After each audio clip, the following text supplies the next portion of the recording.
अस्सलाम वालेकुम नाज़रीन हज़रात, मैं हूँ अली शाराब और आप देख रहे हैं तस्नीम टीवी। खिलजी आल को कौन नहीं जानता है।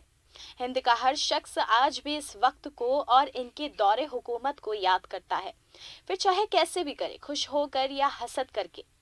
ये वक्त बाद अजीम था जब सल्तनत चलाने वाले खुद को बादशाह समझते थे और बादशाहत पर बैठना यानी सबके पालने वाला बनकर बैठना होता है। तो आज हिंद के एक बादशाह जिनका नाम है शहाबुद्दीन उमर शाह का जिक्र है। आइए जानते हैं आपके दौरे हुकूमत के बारे में।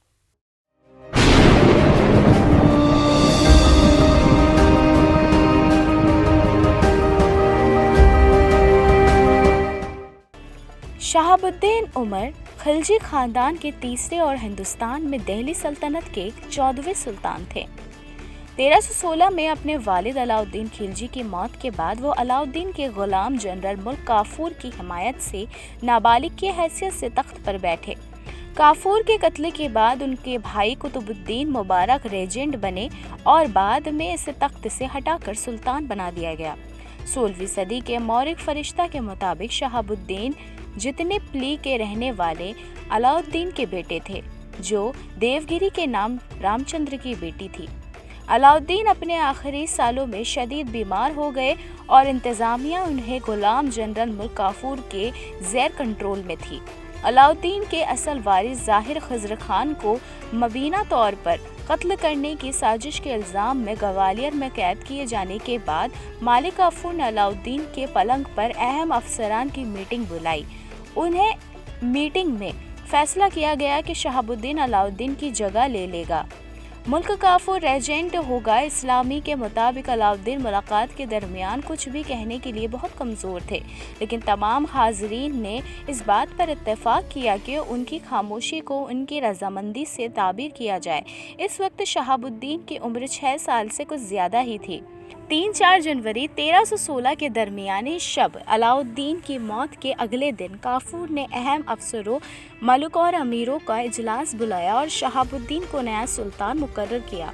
उनके अलावा अलाउद्दीन का हुक्म पढ़ा जिसके मुताबिक मकतूल सुल्तान ने अपने बेटे खज़र खान को वारिसत में छोड़ दिया था और शहाबुद्दीन को अपना जानशीन मुकर्रर किया था।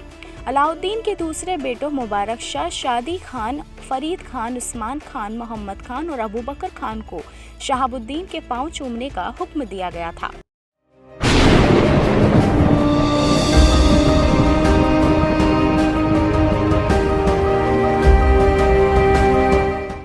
चलिए अब आगे बढ़ते हैं और अब जानते हैं आपकी दौरे हुकूमत के बारे में कि आप किस तरह के सुल्तान पेश आए थे और आपको किन किन लक़बों से नवाजा गया था इस प्रोग्राम में।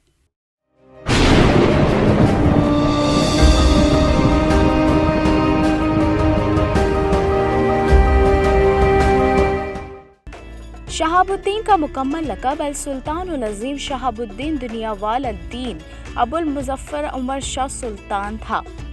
काफूर के मुख्तार हुकूमत के दरमियान शहाबुद्दीन के हुक्मरानी में शिरकत उनके एक मुख्तसर एतलादी क़रीब में पेशी तक महदूद थी, जो काफूर रोज़ाना मुनक़्क़िद करती थी।